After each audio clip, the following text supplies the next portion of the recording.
rapid fire answers for a bunch of questions you guys have about the Eledon trial. Eledon trial patients aren't on steroids, or I should say Eledon patients as part of the T1 trial are not on steroids.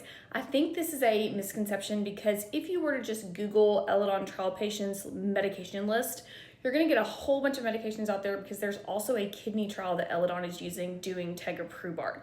So it feels very confusing. But I'm seeing all of these podcasters and these experts in the field, even these like doctors and bioscientists and all of these people very confidently coming onto the internet and giving out information about the Eledon T1 trial, but it's not correct. It was to the point that a few weeks ago, the internet genuinely had me convinced that I was somehow taking steroids. Even though I know that I'm not doing that, I went to Dr. Wachowski and was like, do you break into my house while I'm asleep? Like, how am I getting these steroids? Because these experts are all saying that we're on steroids and we're not.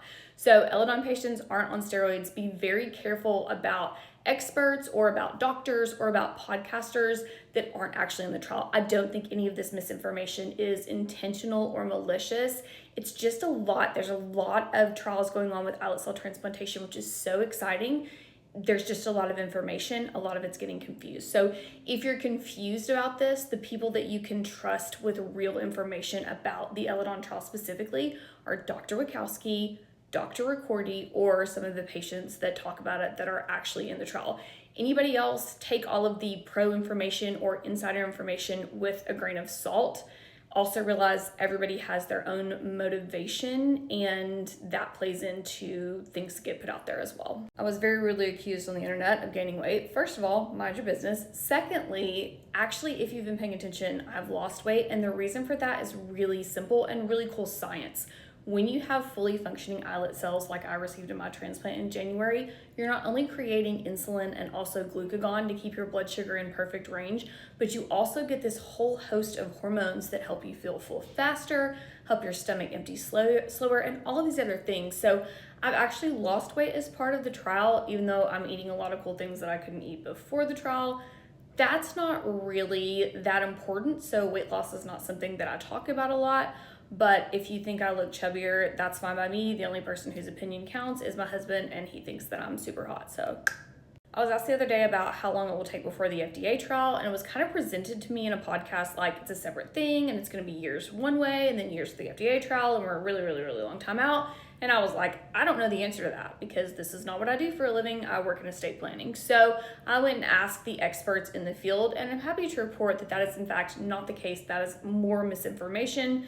All of us that are currently in the Eledon trial, the original Eledon 12, all of us will roll into the FDA trial. It's not a separate thing. There will still be a phase 1, phase 2, phase 3, FDA approval. All of that still stays the same. I watched an expert talk about how incredibly invasive an islet transplant is, and that is not the case for the Eledon trial.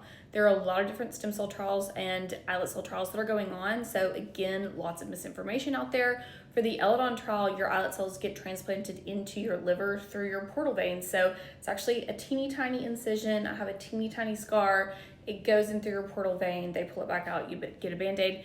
There are other trials that are much more invasive that are working with different types of islet transplantation, but for the Eledon trial, it is actually a minimally invasive procedure. I watched another expert in the field talk about how tegoprubart requires a port. That is not at all true. Tegoprubart patients get their tegoprubart every 21 days through just a regular IV in your arm.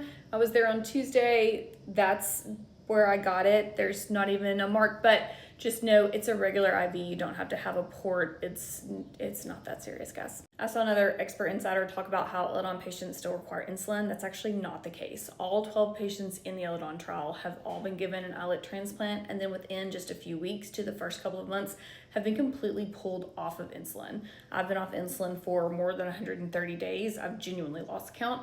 And so that's the case across the board. That's why this is so exciting. Taking out the tacrolimus piece and that traditional immunosuppression that causes a lot of those issues, that allows us to be pulled off insulin and have the lowest A1Cs of any of the trials around. So if you see that information out there, that's not correct. The whole point is to come completely off insulin and stay off insulin.